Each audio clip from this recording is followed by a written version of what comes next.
here's the thing, right? Remember, one of the things I always say is that we got to think about the bold promise, okay? Now, you could be somebody that's not selling events like Shell, and you're thinking, so how does this apply to me?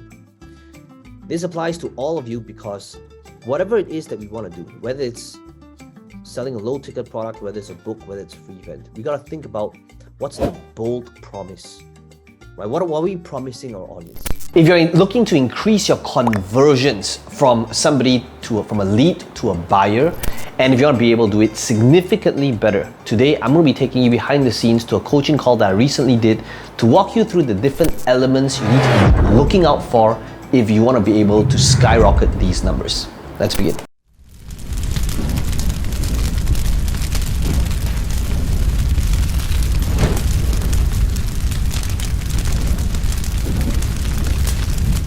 In order to create real change, you got to be able to step in their shoes and think about what they want to hear first. What do they want to hear? And by the way, it's not that you're lying, you're telling the truth. The truth is, you're going to be able to help them, right, increase their client discharge rate. But the result is not what you said. The result is so that they don't need to be coming back for more. Even though that is the result, that's not your emphasis. The first person we have is Shell. So Shell, I'm going to bring you back up over here, and I can see that you have a pretty detailed submission. Before we begin, why don't you just walk us through who you serve and the result you help your audience generate? So basically, my clients are medical professionals. They are physios, chiro, osteopath, medical doctors, GPs, and orthopedic doctor. So this is six days live in-person course. It's my first time in Malaysia and Singapore. So Malaysia and Singapore market is very new to me, but I've been doing this for 8 years in Hong Kong. So I'm bringing it to Malaysia and Singapore now. So I have tried to send emails, to the hospitals and the clinics, but the return is not good because I get out of 200 emails I send, I get about 20 replies. So I think that's not good enough. So then I thought of going online. So I have done my funnel, but it's not complete, but I've tried to finish it in 5 days. So it's at this stage now. So I'm not sure if the messaging is good or the way it's B2B, it's not B2C, because the class that I need is about 24 to 25 people per class, because it's a very hands-on practical class. So I can't make it big. So, and I've encountered a few things. Malaysia and Singapore, they may not know that, and they have to actually commit 6 days, and the price to Malaysian, and they think it's a bit too much compared. So, and that is the thing I'm going through as well. And I never done inorganic ads before. I never done ads before for this kind of things. I never done ads in my life before. So I don't have a custom list. So last week, Marcus would say, just try to go for ads, but I don't have custom leads. I'm not sure how good is that. So initially I was trying to do opt-in and download my book and go to the live event. But then I thought, should I change? I'll just go for the sales page and go straight to the live event and then close from there. So I was thinking at the live event, should I give them another sales page to click on the button to purchase now, maybe super early bird or grandfather offer or things are pioneer offer? Or should I, at the live event, should I actually close them to application call? So I'm not sure which is the best strategy for this B2B. Let's take things one thing at a time, because I can see that there's questions about your offer. I can see there's questions about your funnel steps. There's questions about the backend when you do this event. So let's digest one thing at a time. What do you feel is one of your core focus you want to be able to work on that you feel will help you move forward from today's call? For me, I need to get the funnels. Is the structure, the strategy is correct, because the event is actually the event is going to be this month. So in less than 2 weeks time. So after the messaging and the funnel is good, I'll go for ads. I'm going to try ads straight and see what is the feedbacks and how many people can I bring to the event itself and close from there. But during the closing, I'm not sure it's the best to close with high ticket application call, or is that better to just create that upsell the page? I have the stack page. Yeah. Okay, so let's work on these two things. Okay, let's just look at your funnel steps and just kind of finalize, look at the big picture of it all. And then we'll just kind of go through the back end of what I feel should be for your audience when they come, based on what's being promised into the funnel. Okay, and hopefully for the rest of you that's watching this, you'll be able to get some insights on how to tweak your funnels as well as monetize better on the back end. Coming back over here, let's take a look. Okay, so it says 1-day intensive on the missing link, a framework to withstand the AI revolution and enhance your practice. Okay, so discover the secrets to healing patients faster, increasing the discharge rate, boosting your reputation without overextending the treatment. Join for free. Okay. Shell, could you walk us through what you mean by withstanding the AI revolution? How is that disrupting your target market right now? So basically, AI is actually disrupting a lot of target markets, but the missing link that I'm going to teach in the virtual event, that's not going to be replaceable by AI, definitely. Right, okay. So here's the thing that I want you to imagine that right now you are the target audience, right? So you are in your healthcare provider.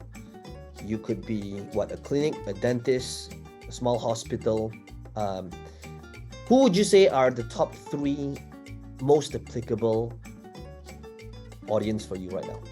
Physios, chiro, osteopath, and GP. Okay, physio, osteo, Chiropractic. Okay, here's the thing, right? Remember, one of the things I always say is that we gotta think about the bold promise. Okay, now you could be somebody that's not selling events like Shell, and you're thinking, so how does this apply to me? This applies to all of you because whatever it is that we want to do, whether it's selling a low ticket product, whether it's a book, whether it's a free event, we got to think about what's the bold promise, right? What are we promising our audience? So right now, the bold promise, it looks like it's a framework to withstand the AI revolution, right? That's the bold promise because that's the hitter and that's like the main thing, right? Now, you think about the GP, you think about the chiropractor, and we got to step into their shoes, and we're thinking, is the thing that's keeping them awake at night about robots taking over and replacing them? Just think about that. Do you think that that's what the typical GP is thinking right now? Oh, okay. Is that thing the thing that's keeping this GP or this chiropractor or this osteopath awake at night? Do you think they're going and telling their husband and wives, honey, I think I might be out of a job soon. These damn robots, they're performing these surgeries with such laser-like precision these days. I think given at the rate it's going, I think 6 months, I might need to start, flipping burgers again. Really think about, is that the concern? Withstanding the AI revolution, right? What do you think, Shell? So basically, another target audience is the orthopedic doctor as well, the surgeon.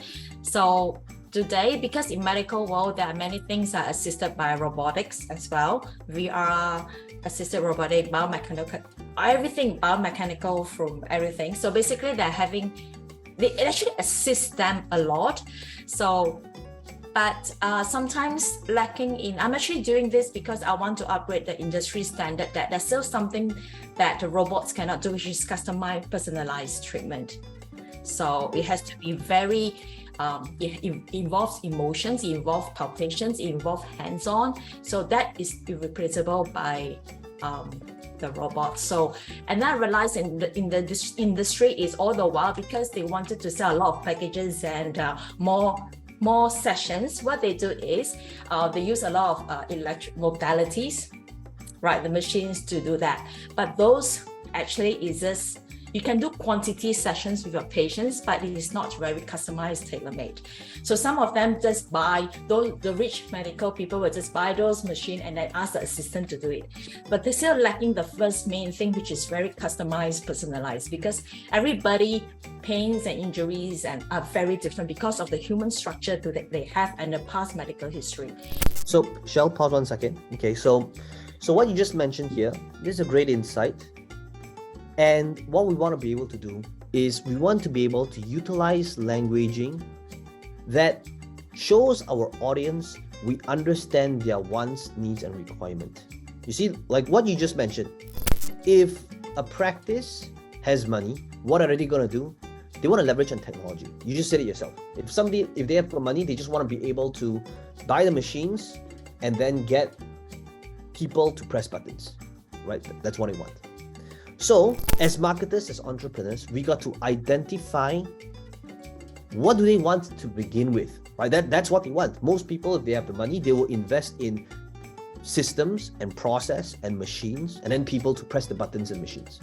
That's not going to go away. So what we want to be able to do is by identifying that, we don't want to say a framework to withstand the AI revolution, because withstanding the AI revolution means, in a way, there's some sort of, the AI revolution is coming, here's how you fight it. That's kind of what it implies, right? Withstand the AI revolution. In fact, what you want to be able to do is you want to show them the AI revolution is already here.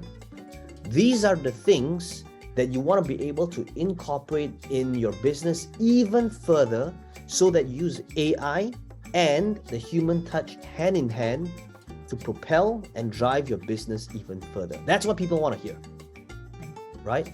So the first thing is I want to be able to tweak that messaging to show them that it is about utilizing the human touch and robots and having the synergy between these two things to drive your business forward. So that's kind of like the first big picture tweak that I would make on the page. Okay, so the concern then, if you realize that, okay, it means that their concern is not the AI revolution replacing the jobs in the field. That's not their concern. Because if you came here and if a person who is that GP landed on a page, and if this was the first question, which is, are you concerned about the revolution, the AI revolution replacing your jobs? The typical GP or chiropractor is going, no. If anything, I want to use AI to get more people to walk into my practice, right? So now I will rephrase the question and saying, and coming from an angle of, have you ever wondered how you can utilize AI with the power of human touch to be able to increase patient satisfaction, get more leads and walk-ins while increasing your professional reputation? Now that's what I want to hear. That's what will actually help me get results, because the concern about AI replacing me is not the real concern yet. Now maybe this might be a real concern 3 years from now, right? Where it's so mainstream that a person can buy, a surgeon can buy a $5,000 system that does surgery in a box. Okay, maybe we'll reach there 5 to 10 years from now, but that's not the core thing that's keeping them awake at night. Okay, next. So I'm just going to go through the big picture, and hopefully all of you here as well are able to catch even though it's a different market, it's the way of thought, right? It's the way of thinking of what makes a pitch or a landing page great. Okay, next one is, as I'm scrolling down, transform your practice, help more patients recover. To me, as I see these three images, the three images doesn't help with the conversion or the visualization of what it is that you're doing. It just shows three futuristic looking, heavily edited, photoshopped pictures in here, but it doesn't show me like, oh, this is what you're doing. Okay, like this highly specialized skill, is it a doctor working on somebody? Is this transforming practice? Is this a software? Is it an equipment? Right? Help your patients again, increase your referrals. Are you going to show them like this is the increase of whatever reviews and Google ratings, so that people can see, oh, I see, like it helps me visualize what's going on, or at the very least build some sort of credibility. So you got to think about images is not just to make a landing page look nice. Of course, that plays a role, it's a nice to have, but you got to think about, is the visuals I'm using, helping me build credibility? Is it helping me increase conversions? Does it show my audience a better picture on the result I help them generate? Right? Things like that. Now, these images is not doing that. Right? So it's like, to me, when you say like, okay, so what's the missing link? And you just think about it. You have a whole page on this one picture. So again, the question is, it's like, what is this picture doing? Do I have images and collages that take up an entire screen? Yes, I do that at times. But there's reasoning behind that, right? It's either I'm trying to overwhelm a social proof, I'm trying to build credibility, I'm trying to tell a story. There is a point to it. Right? So Shell, you got to think about like utilizing images strategically. Same thing, right? So you think about it right now, we just took up 2 pages with 2 images where, again, the objective is unclear. Okay, so use visuals. Visuals are important, very, very important. Okay, but utilize it as a way to where there's a purpose. Okay, so this is good. This kind of shows you, this builds trust. They can see that you're a real person. Okay, so once in a while, having these pictures are good. Okay, over here, you're kind of repeating again, right? AI revolution replacing jobs in the field. Okay, I would come from the angle of, with this thing in place, okay, right? This thing is unpreventable, but how you can, the angle needs to be how you take what's the AI revolution that's already happening, but to be able to have an unfair advantage of human touch that will never go away, by through customization and personalization, and how to have these 2 things work in tandem. Okay, so what I want to be able to show is, if you think about the blue ocean, the new opportunity, right?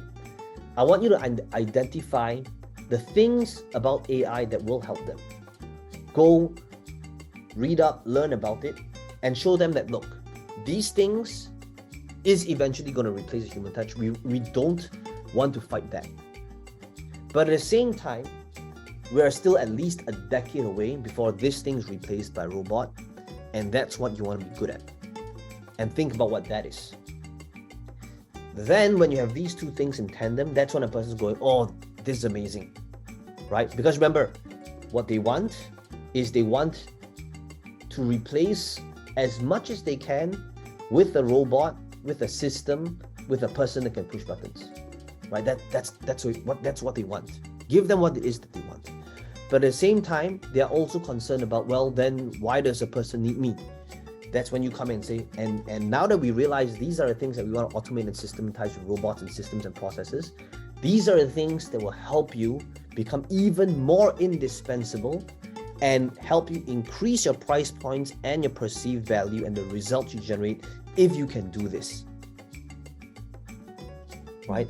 That's when they can see, oh, I get it now, right? Now, what I want to be able to do is, so you want to be able to give stories and analogies, but I want to be able to customize it for the medical industry. So for example, okay, let's take a farmer.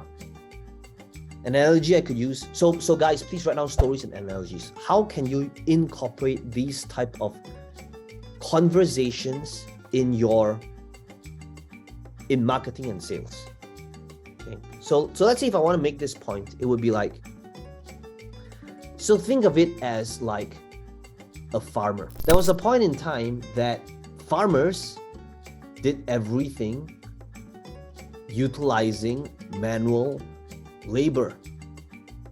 It took a lot of hard work, time, resources, until the tractor came about. When the tractor happened, farmers and a skilled farmer that knew how to operate this tractor would yield 100 times more results using less than 5% of the effort that a typical farmer would put in. The same thing is happening in the medical industry, or has happened in the medical industry countless times, right? Try to think about what they are. So this could be like, it used to be the case that performing whatever, teeth whitening for a dentist in the 80s used to take fill in the blank X amount of time. But today, a typical, whatever, $10,000 machine has replaced that. And anybody that knows how to push a button to utilize the machine, any beautician does not need to be a medical certified dentist, can actually operate the machine. Now, what does this have to do with you? Everything. It is because right now, the medical industry is being disrupted by AI. And rather than fighting it, what you want to be able to do is embrace AI that can use it in the departments that can be automated to increase productivity and increase the results for your clients. But at the same time, understand what your strengths are and where you can add in the human touch to be able to customize and personalize your patient's experience so that they keep coming back. So now it's like, oh, okay, that makes sense, right? I can see why having the best of both worlds, right, and learning through Shell and attending this event is crucial. Okay, so that's how I would want to be able to position this. When I scroll through this thing, the only thing that is very vague, after going through this whole thing, the part that's really missing is I still don't know, ironically, even though it's called the missing link, it's missing a link, and I don't know what is the bold promise. Okay, so let's think about the bold promise, Shell. If you were to summarize this in a sentence, under 30 seconds, if a person says, so Shell, what is your event about and why should I attend? So here's a couple of things we need to do in order to refine and compact the messaging, okay? Because this is something that's going to be compounded on your sales letter, right? Okay. If you can't get that initial 30 to 60 second, gist, result, compact, then when we try to expand it, it just becomes more fluff. Okay, so let's try to compact it down first. Okay, so what it is that you told us at the start in terms of your target audience is good. So this could be like, I help osteopaths, chiropractors, and doctors, right? So audience to think about, okay, so what is this? Are you helping them increase walk-ins, increase retention, have higher client satisfaction rates, get more leads? What would that result be? Now, as a chiropractor, I don't know if that's a selling point to me. So you're telling me, typically I get my clients in, they take, packages of 30 sessions. But now when I work with Shell, instead of my clients signing up 30 sessions, my clients typically take 3 sessions now. So now you got to think about, is that going to make a person go, that's amazing, that's a no-brainer. So now my patients, rather than signing up for 30 sessions for me to help them crack their back, they sign for 3. I want to come from the angle of maybe they have the best of intentions, right? Not every chiropractor wants to lock their clients down for whatever, right? For life. Maybe they do. And it could be still a noble thing because it's still, to me, it's still maintenance, right? But that's another topic for another day. But remember, it's not about you. It's about stepping into the minds and the worries and the concerns of your target audience. What do you think they are thinking? So now, listen to these 2 things, okay?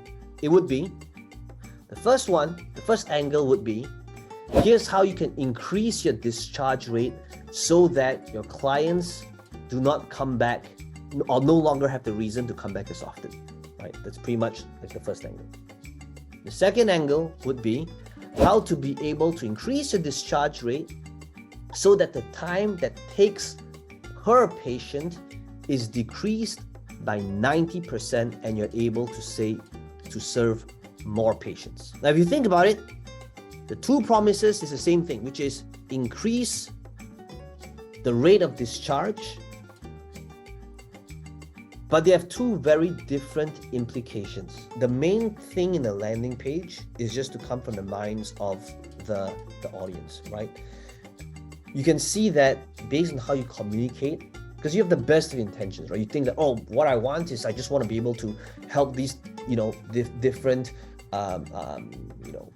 doctors and clinics and osteopaths to be able to discharge their patients faster, right? So that they don't need to come back as more and they're misdiagnosed. But remember, you got to think about if that's what they're hearing, is somebody gonna go, oh man, Shell, here's $5,000, teach me how to do this. Here's $30,000, do this for me. Is that going to make them do that? Right? So now it's like, of course not, because their clients are coming back 10 times less. That will decrease their revenue on the back end in terms of recurring by 90%. So why would a person want to pay $5,000, $10,000, $30,000 to do that? But it's different when you come from the same starting point, which is increase your discharge rate so that you discharge your clients faster because you're figuring out the problem a whole lot quicker. And as a result of that, it decreases the patient time. Instead of 30 minutes, it becomes 3 minutes or whatever, right? By 90%.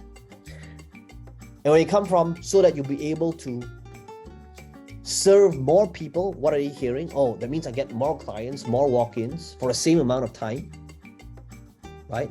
So now, even if I serve the same amount of people, my overheads and my cost decreases significantly. I'm spending less time.